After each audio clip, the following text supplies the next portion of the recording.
सदस्यगण, अब प्रश्नकाल शुरू होता है। श्री हरिंदर सिंह विधायक। आदरणीय अध्यक्ष महोदय, प्रश्न नंबर 1।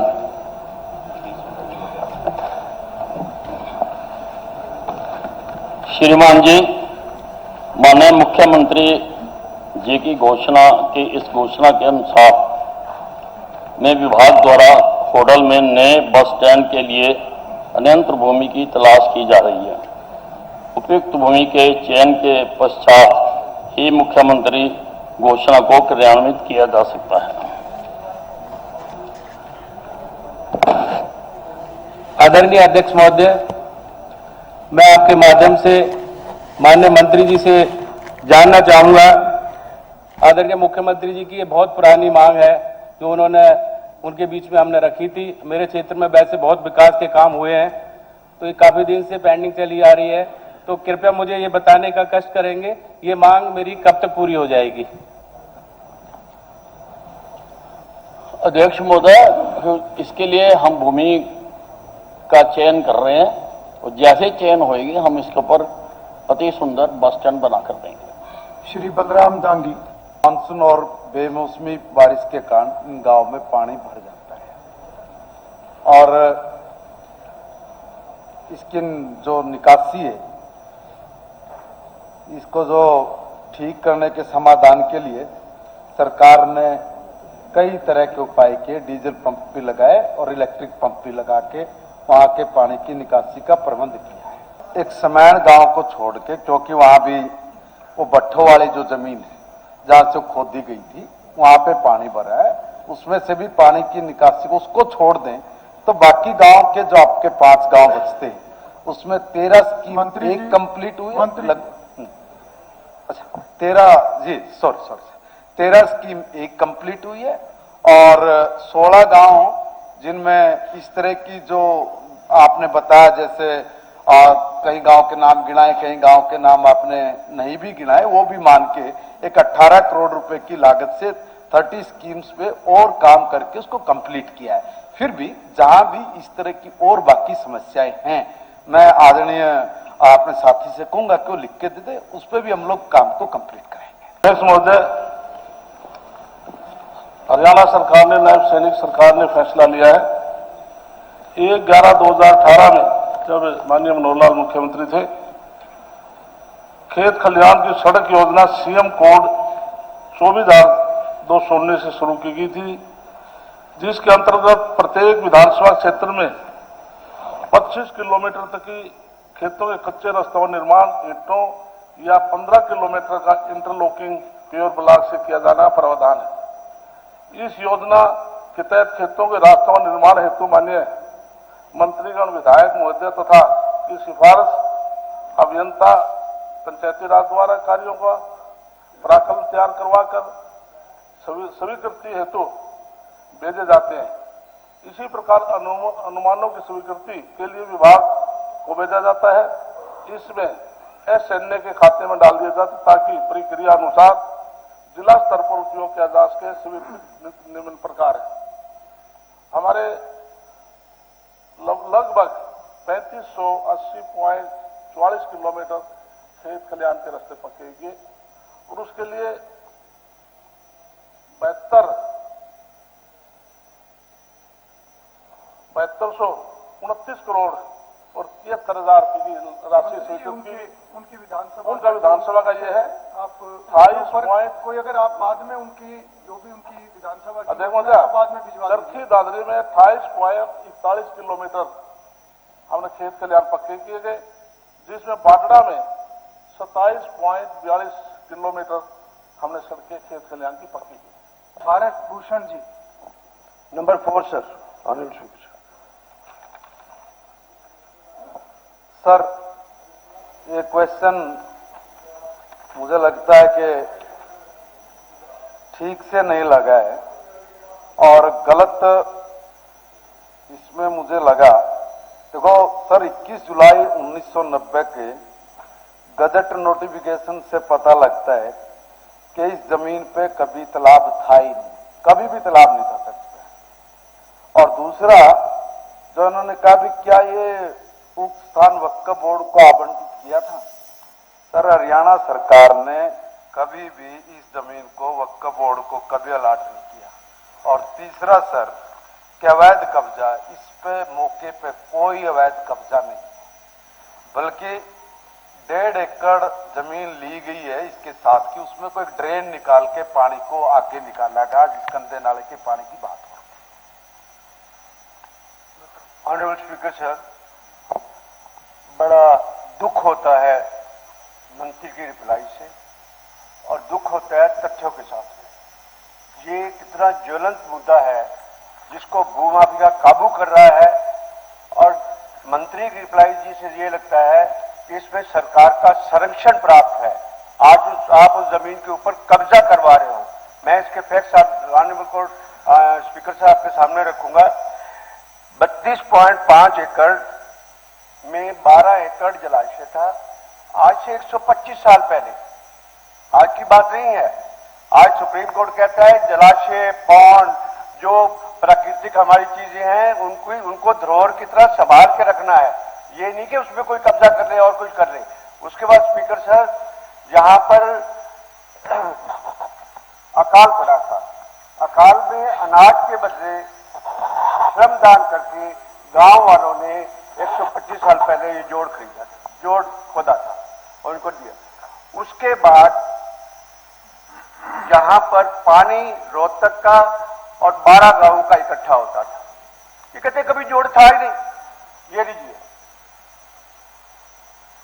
ये है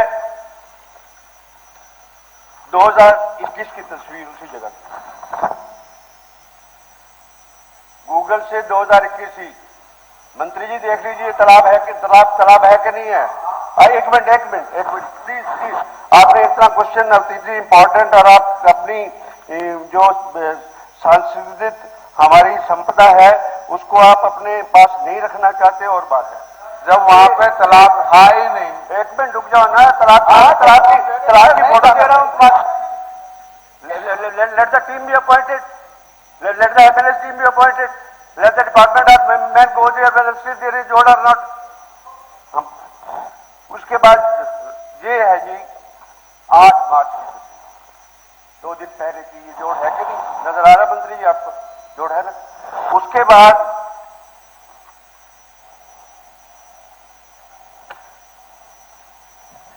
बत्रा जी, आपका कहना है कि जो मंत्री जी ने जवाब दिया आप उससे सहमत नहीं है? नहीं, सहमत की बात मैं बताता हूं। जो उन्होंने ये दैनिक भास्कर संडे, बरसाती पीर बौद्धी डिस्पोजल पर अब भू माफिया का कब्जा। This is I am showing to the house. I can pass on this document to the speaker. मंत्री जी, इसमें ये जमीन वक्फ बोर्ड की किसानों, मैं आता हूं उस पे भी, मैं उसमें भी आता हूं, किसी का कोई कब्जा नहीं सर, मैं उसमें भी आता हूं। मैं ये पहली बात पूछता हूं, जब यहां पर जोड़ था तो उस जोड़ को भरने की इजाजत किसने दी? क्या कोई उसको लैंड ऑफ यूज को चेंज कर सकता है? बात तो ये है सर, आज एक भू माफिया 4 एकड़ का जोड़ रह गया, सिर्फ 8 एकड़ पर सारी की सारी ये देखिए, सारी की सारी मिट्टी सारी भर दी है। कौन कर रहा है, कैसे कर रहा है, फिर क्या करेंगे? वक्फ बोर्ड से लीज पे ले लेंगे, उसको जमीन को काबू कर लेंगे। दिस इज मोटे सप्लाई। मंत्री जी, इसको चेक करा लीजिए। नहीं सर, अध्यक्ष महोदय, ये इतना सिंप्लीफाइड मामला नहीं है जो मंत्री जी ने जवाब दे दिया है। ये बहुत गंभीर मामला है। मैं देखा है, मेरे उसके साथ ये है, पीर बौद्धी 125 साल पहले खुदी थी, और उसके बाद हर बारी ये सारा इलाका जो है फ्लड प्रॉन एरिया है। मतलब ड्रेन नंबर 8 खुदी, उसने बचाव किया, फिर ड्रेन 6 खुदी, उसने बचाव किया, फिर भी यहाँ पर गांव का पानी भरता है, हर बारी भरता है। और मैं दावे के साथ कह सकता हूँ, मेरे साथ चलें, वहां भरत हुई। मैंने स्वयं उस समय के डिप्टी कमिश्नर को 3 बार कहा, उन्होंने वो भरत रुकवाई। शायद आज भरत रुकी हुई है, लेकिन किसने भरत की, क्यों की, इस बात का जवाब नहीं है आपके पास। क्यों भरत हुई? भरत, और भरत जी है इलीगल बर्थ किए तो उसके खाली करवाओ, आप खुदवाओ को जोड़ दो। जो आप वहाँ का देखिए माननीय सर, सदस्य ने जो वहाँ किसानों का- ने वहाँ का ये- ब्यौरा दिया है, आप किसानों ने कराइए आप। किसानों ने किसान- अपनी जमीन नहीं, समतल कोई किसान नहीं। किसानों ने किसी किसान की जमीन जमीन नहीं है। समतल करने के किसी लिए किसान की जमीन उस नहीं है वो। मिट्टी का उपयोग किया। एक बात नहीं। दूसरी बात ये है, देखिए सर, एक है कौन है ये माफिया काम कर रहे हैं, और मैं चलिए, आपको आप दावे के उसको साथ कह रहा आप चेक हूं। करें। ठीक है, अगर कोई ऐसी आप बात मेरे साथ भी चलो। है तो उसको ठीक है, हमें महोदय, चेक करवाने में साइट इंस्पेक्शन हमें रखी कोई जाए। गुरेज नहीं और है, किसानों से मगर पूछा जाए। इस तरह मेरा की आपसे बात एक हो ही तो निवेदन इस तरह- मेरा आपके माध्यम से एक ही निवेदन है, साइट इंस्पेक्शन रखा जाए, हम साथ चलेंगे, वहाँ किसानों से भी पूछ लेंगे कितने साल से जोड़ा वो। बत्रा जी, प्रत्यक्ष कोई को प्रमाणित स्पेसिफिक क्या अगर जरूरत आपका है? सप्लीमेंट्री है कि प्रत्यक्ष वैसे को तो प्रमाणित लंबा क्या तबसरा नहीं जरूरत होगा। है? ये बहुत गंभीर मामला है। ठीक है, स्पेसिफिक क्या नारनौद विधानसभा निर्वाचन क्षेत्र के किसानों को सरकार द्वारा धान की पराली अवशिष्ट न जलाने के लिए वर्ष 22-23 के लिए प्रोत्साहन राशि दी गई है? मैंने 22 और 23 के लिए पूछा था, इसमें मंत्री जी ने केवल 22 की जानकारी दी। 22 व 23 जी, 2022-23 हाँ 22 और 23, हाँ जी 22-23। जबकि मैं इसमें बताना चाहूंगा कि 2600 किसान, अभी भी 2600 किसानों को ये प्रोत्साहन राशि नहीं मिली है। हिसार जिले की मैं बता रहा हूं आपको, और वो 2600 किसान पिछले 2 साल से इंतजार कर रहे हैं। अगर समय से 2-2 साल में पराली की प्रोत्साहन राशि नहीं दी जाएगी तो फिर कैसे किसान को आप पराली जलाने से रोकने का काम करोगे? इसके अंदर हमारा एक पोर्टल बना हुआ है मान्य अध्यक्ष जी, और एक ग्राम समिति बनी हुई है। ग्राम समिति के माध्यम से उस पोर्टल के ऊपर किसानों को जब बोलते हैं कि आप रजिस्ट्रेशन करिए, किसान रजिस्ट्रेशन करता है, ग्राम समिति से उसको वेरीफाई करते हैं। उपायुक्त के दिशा निर्देश के अंदर, उनके तत्वाधान के अंदर वो समिति उसका निर्णय करती है, और वहां से सारी जानकारी इकट्ठी होती है। जो ये कह रहे हैं इसके अंदर माननीय मंत्री जी ने जो बताया है कि 567 ऐसे हमारे किसान थे जिन्होंने अप्लाई किया, और उस ग्राम समिति की रिपोर्ट के द्वारा 373 ऐसे लोग पाए गए कि इन्होंने अपनी पराली को नहीं जलाया। उन किसानों को पैसा दिया है जो माननीय विधायक जी कह रहे हैं। ये बजट जो है ये सिर्फ एक KPMG एक एडवाइजरी बॉडी को दिया जाता है। मतलब डेवलपमेंट करने के बजाय इसमें कह रहे असिस्टेंस ऑफ कंसल्टेंट 2024-25 में payment of consultant hired from KPMG 47 lakh, और टोटल खर्च हुआ 3 करोड़। मतलब ये मजाक हो रहा है। मतलब ये डेवलपमेंट बोर्ड के साथ मजाक हो रहा है। क्या था और एक सरकार गलत बात कर रहे हैं। यहाँ पर पूरा का पूरा डिटेल है 2022-23 के अंदर। मैंने 14 बताई है, 14 करोड़ 25 लाख रुपए, जिसको 3 करोड़ रुपए कह रहे हैं। 14 करोड़ 25 लाख रुपए खर्चे हैं। देखिए ना, ये ना मैं टेबल दिया होगा 24-25 की बात कर रहा हूँ। हाँ, मैं 24-25 की बात ही बता रहा हूँ। 24 दिया मैं आपके जवाब में से बता रहा हूँ। मेरे पास आप 19 करोड़ 50 लाख है। आप अपने मेल उठा के देखो। अरे ये मिनिस्टर अपने दिए हुए, अरे ये लो मेरे पास भी जवाब की कॉपी। अपने कौन सा जवाब पड़ा हुआ है? देख रहे हो 50 लाख मंत्री जी ने तैयारी करके आए करो। ठीक है, ठीक है। तैयारी अपने आंकड़े मैच कर रहे हो। आफ्ताब जी को इसके अलावा कोई सर मेरा ये है, तो पूछ रहा हूं। क्या मुख्यमंत्री जी भी यहाँ बैठे हैं? मेवात डेवलपमेंट बोर्ड का जो मैंने मकसद बताया, उसकी ना तो कोई बैठक होती है ना उसका करते, और बजट जो है वो भी ये कर दिया। तो ये गंभीरता है कि नहीं है आपके पड़े मेवात के पर?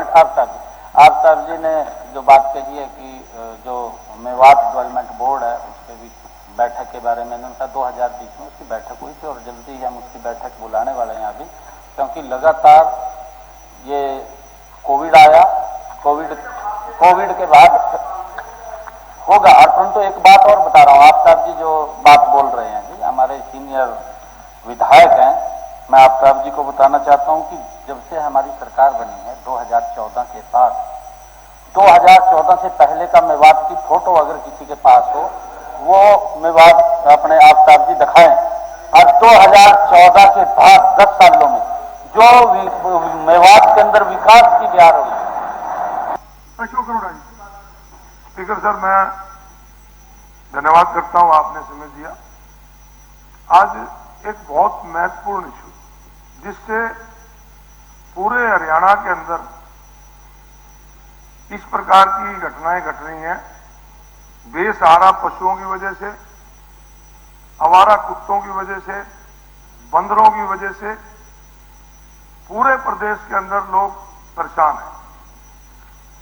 आज ऐसे हालात हैं कि जिसको हम गौ को माता कहते हैं और हमारे लिए पूजनीय है, और यह भी माना जाता है कि गौ के अंदर सभी देवी देवताओं का वास होता है। परंतु दुख से कहना पड़ता है स्पीकर सर कि आज हमारी वो गौ माता चारा ना मिलने की वजह से आज स्पीकर सर प्लास्टिक खा के मरने पे मजबूर हो रही है। इस प्रकार की घटनाएं लगातार बढ़ रही हैं। पिछले दिनों मथाना के अंदर गौशाला में कई गौएं इसी प्रकार से मर गई। हर शहर के अंदर इस प्रकार की घटनाएं घटती हैं और कई बार तो ऐसा देखा जाता है कि उनकी वजह से वो तो खुद बेचारी चारा ना मिलने की वजह से मर रही हैं, परंतु उनके साथ साथ जो घटनाएं घटती हैं, सड़क पे निकलो, खास तौर पे जब रेनी सीजन होता है, मच्छर का सीजन होता है, सारे वो जो पशु हैं वो सड़क पे आ जाते हैं और जिसकी वजह से वहां पर एक्सीडेंट होते हैं। कईयों की जान चली जाती है, कईयों की टांगें टूट जाती हैं, कईयों की बाहें टूट जाती हैं। और एक बड़ी दर्दनाक घटना हमारे कुरुक्षेत्र के अंदर शास्त्री नगर में घटी। एक महिला सुबह अपने घर से बाहर निकली तो एक गौवंश ने नोच नोच के उसे खा लिया। मतलब अगर उस वीडियो को देखो ना, जिसने भी वो वीडियो देखी तो उससे बड़ा दर्दनाक वाक्य था। कई दिन तो बच्चे और औरतें घरों से बाहर नहीं निकली उस घटना को देख के। हरियाणा सरकार इस पर बहुत चिंतित है। हरियाणा सरकार की तरफ से 63 गौशाला के लिए शेड की मंजूरी दे दी है। दूसरा, हरियाणा प्रदेश में जैसे नंदी है, सड़कों पर शहरों घूमते रहते हैं, तो मेरे विधानसभा में सरकार की तरफ से 50 एकड़ में हमने नंदीशाला बनाई है। लगभग उसमें 3,500-4,000 नंदी रखे गए। दूसरा, जो बजट जो पहले था इसका बहुत कम था, अब 500 करोड़ से ज्यादा गौशाला गौओं का आयोग माननीय मनोहर लाल जी ने गठित किया था, उसको पैसा विशेष प्रावधान किया है। हम गौओं के प्रति सरकार बहुत चिंतित है। बलवान सिंह जी, मानना कि जो दे रहे हो वो सफिशिएंट नहीं है। आज 30 रुपए गौ को दोगे, कैसे गौशाला अरोड़ा जी, जो आदरणीय सदस्य ने पॉइंट्स उठाए हैं, ये आम ऐसा नहीं है कि आम बिजली के जो चार्जेज हैं वो आम सभी का ही आते हैं। ये कुछ स्पेसिफिक केसेस हो सकते हैं और स्पेसिफिक केसेस ये मुझे बता दें या और भी किसी मेंबर के ध्यान में कोई हो वो मुझे बता दें, मैं उनको ठीक भी करवा के दूंगा और जो अधिकारी इसके लिए दोषी होंगे उनको भी ठीक करूंगा। जो ठीक करना मुझको आता है। मैं प्रदेश का ध्यान इस ओर भी दिलाना चाहता हूं कि 2014-15 में जब भारतीय जनता पार्टी की पूर्ण बहुमत की सरकार हरियाणा में बनी तो प्रति व्यक्ति आय 1,47,382 रुपए थी, जो अब 2023-24 में बढ़कर 3,25,759 रुपए हो गई है, जो इस बात का प्रमाण है कि भारतीय जनता पार्टी के नेतृत्व में प्रदेश चहुमुखी विकास की ओर अग्रसर है। इसके साथ ही हमने प्रदेश में दी जाने वाली वृद्धावस्था पेंशन, विधवा तथा विकलांग पेंशन जो 3,000 रुपए दे रहे हैं, वृद्धावस्था समान भत्ता पेंशन, वो देश में किसी भी प्रदेश में दी जाने वाली सम्मान भत्ता पेंशन से अधिक है। और अब इसमें हमने 10 दिव्यांग श्रेणियों को भी शामिल कर लिया है ताकि वो भी इसका लाभ उठा सके। हमारी सरकार का ध्यान किसान के कल्याण पर सदैव केंद्रित रहा है। न्यूनतम समर्थन मूल्य पर 24 फसलों को खरीदा जा रहा है, जो केवल और केवल सारे भारतवर्ष में हरियाणा प्रदेश में ही हो रहा है। कि चूंकि हरियाणा ट्रेवल एजेंटों का पंजीकरण और विनियमन विधेयक 2024 ट्रेवल एजेंटों की पारदर्शिता, उत्तरदायित्व, अखंडता सुनिश्चित करने और उनकी अवैध और कपटपूर्ण गतिविधियों की जांच करने और उन पर अंकुश लगाने, हरियाणा राज्य के निवासियों के हितों की रक्षा करने के लिए ढांचा स्थापित करने और उससे संबंधित या उसके अनुषांगिक मामलों के लिए हरियाणा विधानमंडल द्वारा 2024 का विधेयक संख्या 6 HLA पारित किया गया था।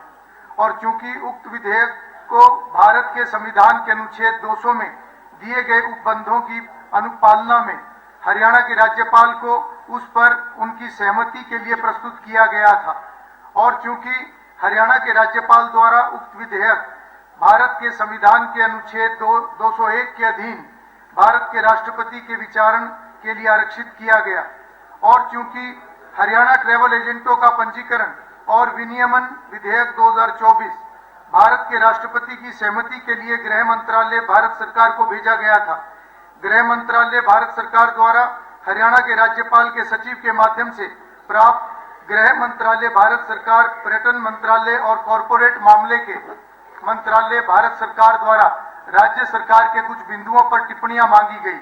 यह मामला राज्य सरकार के विचाराधीन था। इसी दौरान भारतीय दंड संहिता 1860 का केंद्रीय अधिनियम 45, दंड प्रक्रिया संहिता 1973, 1974 का केंद्रीय अधिनियम 2 तथा भारतीय साक्ष्य अधिनियम 1872 का केंद्रीय अधिनियम 1 को बदलते हुए 3 नए दंडिक कानून अर्थात भारतीय न्याय संहिता 2023 का केंद्रीय अधिनियम 45, भारतीय नागरिक सुरक्षा संहिता 2023 का केंद्रीय अधिनियम 46 तथा भारतीय साक्ष्य अधिनियम 2023 का केंद्रीय अधिनियम 47 प्रथम जुलाई 2024 से लागू किए गए थे। अतः विचार विमर्श उपरांत यह निर्णय लिया गया कि गृह मंत्रालय भारत सरकार से हरियाणा ट्रेवल एजेंटों का पंजीकरण और विनियमन विधेयक 2024 को वापस करने का अनुरोध किया जाए, क्योंकि हरियाणा राज्य नए अधिनियमित आपराधिक कानूनों में दिए गए उपबंधों को शामिल करने तथा उपरोक्त टिप्पणियों के निवारण के बाद एक नया विधेयक प्रस्तुत करने का इरादा रखता है। और चूंकि मंत्री परिषद की शक्तियों का प्रयोग करते हुए मुख्यमंत्री हरियाणा ने हरियाणा ट्रेवल एजेंटों का पंजीकरण और विनियमन विधेयक 2024 का विधेयक संख्या 6 HLA को वापस करने का निर्णय लिया है, इसलिए अब भारत के संविधान के अनुच्छेद 200 तथा 201 में दिए गए उपबंधों के अनुसरण में हरियाणा विधानसभा इसके द्वारा हरियाणा ट्रेवल एजेंटों का पंजीकरण और विनियमन विधेयक 2024 को वापस लेने का संकल्प पारित करती है। प्रश्न है कि चूंकि हरियाणा ट्रेवल एजेंटों का पंजीकरण और विनियमन विधेयक 2024 ट्रेवल एजेंटों की पारदर्शिता, उत्तरदायित्व, अखंडता सुनिश्चित करने और उनकी अवैध और कपटपूर्ण गतिविधियों की जांच करने और उन पर अंकुश लगाने, हरियाणा राज्य के निवासियों के हितों की रक्षा करने के लिए ढांचा स्थापित करने और उससे संबंधित या उसके अनुषंगिक मामलों के लिए हरियाणा विधानमंडल द्वारा 2024 का विधेयक संख्या 6 HLA पारित किया गया था।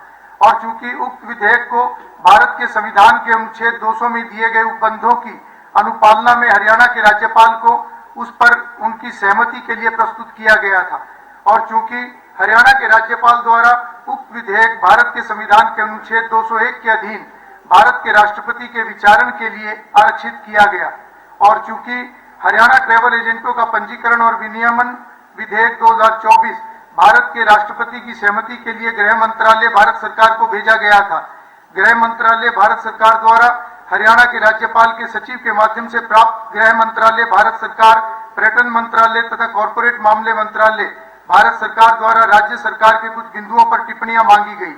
यह मामला राज्य सरकार के विचाराधीन था। इसी दौरान भारतीय दंड संहिता 1860 का केंद्रीय अधिनियम 45, दंड प्रक्रिया संहिता 1973, 1974 का केंद्रीय अधिनियम 2 तथा भारतीय साक्ष्य अधिनियम 1872, 1872 का केंद्रीय अधिनियम 1 को बदलते हुए 3 नए दंडिक कानून अर्थात भारतीय न्याय संहिता 2023 का केंद्रीय अधिनियम 45, भारतीय नागरिक सुरक्षा संहिता 2023 का केंद्रीय अधिनियम 46 तथा भारतीय साक्ष्य अधिनियम 2023 का केंद्रीय अधिनियम 47 प्रथम जुलाई 2024 से लागू किए गए थे। अतः विचार विमर्श उपरांत यह निर्णय लिया गया कि गृह मंत्रालय भारत सरकार से हरियाणा ट्रैवल एजेंटों का पंजीकरण और विनियमन विधेयक 2024 को वापस करने का अनुरोध किया जाए। चूंकि हरियाणा राज्य नए अधिनियमित आपराधिक कानूनों में दिए गए उपबंधों को शामिल करने तथा उपरोक्त टिप्पणियों के निवारण के बाद एक नया विधेयक प्रस्तुत करने का इरादा रखता है और चूंकि मंत्रिपरिषद की शक्तियों का प्रयोग करते हुए मुख्यमंत्री हरियाणा ने हरियाणा ट्रैवल एजेंटों का पंजीकरण और विनियमन विधेयक 2024 का विधेयक संख्या 6HLA को वापस लेने का निर्णय लिया है। इसलिए अब भारत के संविधान के अनुच्छेद 200 तथा 201 में दिए गए उपबंधों के अनुसरण में हरियाणा राज्य विधानसभा इसके द्वारा हरियाणा ट्रैवल एजेंटों का पंजीकरण और विनियमन विधेयक 2024 को वापस लेने का संकल्प पारित करती है। जो इस प्रस्ताव के पक्ष में है वे कृपया हाँ कहें, जो इस प्रस्ताव के विपक्ष में है वे कृपया ना कहें। हाँ पक्ष की जीत हुई, हाँ पक्ष की जीत हुई। प्रस्ताव सर्वसम्मति से स्वीकृत हुआ।